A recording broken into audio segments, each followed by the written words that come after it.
12 मार्च 1993 Mumbai serial blast ने शहर को हिला दिया था। 257 लोग मारे जाते और हजारों जख्मी हो जाते। इसके पीछे का मास्टरमाइंड था दाऊद इब्राहिम। डी कंपनी ने दिखा दिया था कि अंडरवर्ल्ड सिर्फ स्मगलिंग तक लिमिटेड नहीं है, बल्कि टेरर का हिस्सा भी बन चुकी है। इसके बाद मुंबई पुलिस ने लिखा एक नया चैप्टर, एनकाउंटर स्पेशलिस्ट का।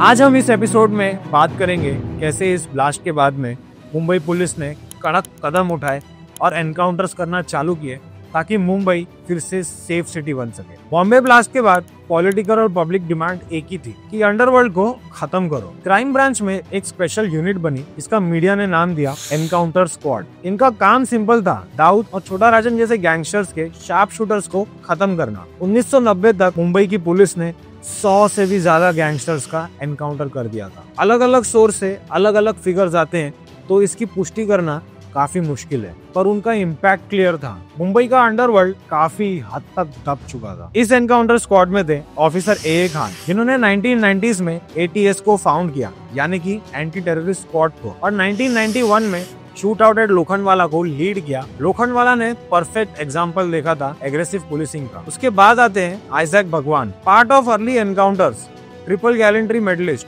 Known for 1982 Manya Surve operation, documented in his memories. और फिर आते हैं Vijay Salaskar, specialist against Arun Gawli gang.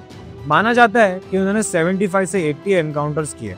ये सब मीडिया के फिगर्स है, इनका एग्जैक्ट नंबर किसी को नहीं पता है। 26/11 के अटैक में वो शहीद हो गए और उन्हें अशोक चक्र भी मिला। दया नायक का खौफ तो दाऊद के शार्प शूटर्स को भी था। उन्होंने दाऊद के काफी शार्प शूटर्स को एलिमिनेट किया। मैं फिर से एक बार कहना चाहूंगा कि ये सब मीडिया के अनुमान है, एग्जैक्ट नंबर्स अभी तक किसी के सामने नहीं आए हैं। इनको सस्पेंशन का सामना भी करना पड़ा। उसके बाद में वापस से पुलिस में भर्ती हुए, प्रमोट हुए और 2025 में ये ACP बन चुके हैं, जस्ट बिफोर हिज रिटायरमेंट। ये ऑफिसर्स कोई आम पुलिस वाले नहीं थे।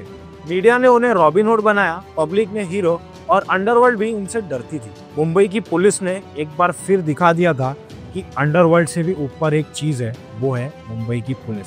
लेकिन एनकाउंटर कल्चर के साथ कंट्रोवर्सीज भी आई। कई केसेस में तो ये एलिगेशंस लगाया गया कि ये फेक एनकाउंटर है। सबसे बड़ा केस था 2006 का लखन भैया केस, जिसमें कोर्ट ने एक सीनियर पुलिस ऑफिसर को फेक एनकाउंटर के चलते लाइफ इम्प्रिजनमेंट की सजा दे दी।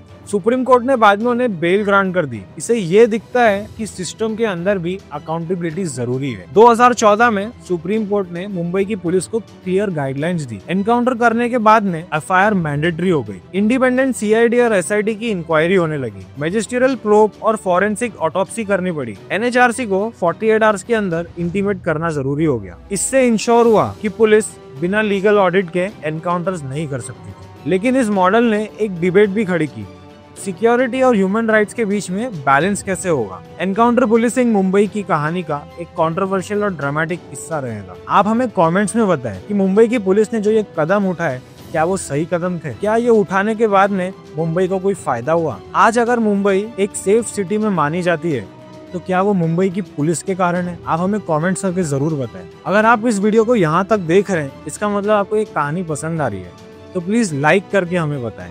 और हाँ, चैनल को सब्सक्राइब करना ना भूलें, क्योंकि अधिकतर व्यूअर्स जो हमारे साथ जुड़ते हैं वो हमें सब्सक्राइब नहीं करते। सो please like, share and subscribe to Mumbai alert stories. मैं हूं अनमोल शर्मा, अब मैं आपसे विदा लेता हूं। अब हम मिलते हैं अगले एपिसोड में किसी नई कहानी के साथ।